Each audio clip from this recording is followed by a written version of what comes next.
Memang betul kata orang, tantangan utama bagi laki-laki itu adalah harta, tahta, dan wanita.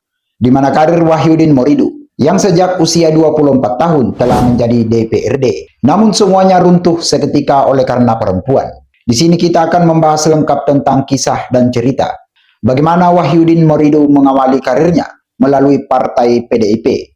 Lalu kemudian ia berselingkuh dengan seorang perempuan yang sangat cantik dan bahenol, yang dalam inisialnya disebut FT, alias Fadila Tholib. Perempuan yang menjadi selingkuhannya juga berasal dari Gorontalo. Wahyudin Moridu, sebenarnya ia berasal bukan dari kalangan orang biasa-biasa.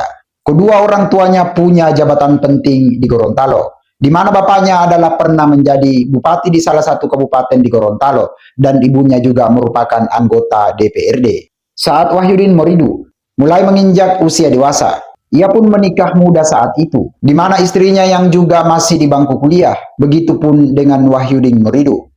Ya, seperti rumah tangga lainnya, awal-awal ia bekerja bahkan pernah menjadi sopir, yang kemudian ia menenggelamkan dirinya di dunia politik mengikuti kedua orang tuanya, sambil ia meniti karir bersama istrinya dalam dunia akademik.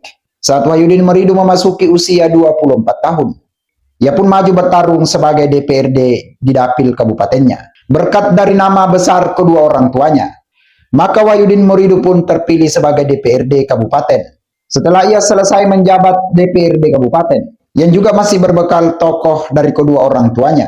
Alhasil, melalui partai PDIP, ia pun memenangkan satu kursi untuk menduduki DPRD Provinsi Gorontalo.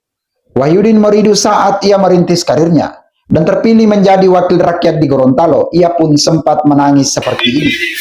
Lalu,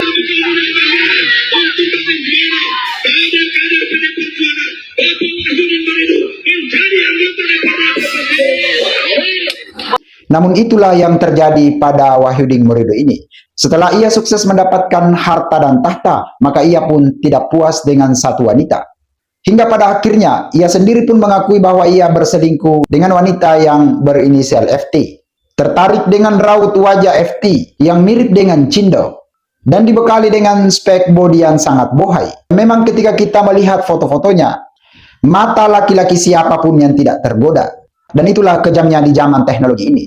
Di satu sisi teknologi ini bisa membuat kita berkembang. Dan sebagai pemerintah daerah, lewat teknologi ia bisa memajukan daerahnya. Serta lewat medianya ia bisa bertransparansi segala aktivitas apa yang dilakukan untuk masyarakatnya, seperti apa yang telah dilakukan Kang Deddy Mulyadi di Jawa Barat. Namun begitu pun sebaliknya, bahwa rekam jejak digital itu juga sangat jahat, karena diduga bahwa perempuan daripada selingkuhan Wahyudin Moridu ini telah lama menyimpan video ini sebagai senjata pamungkasnya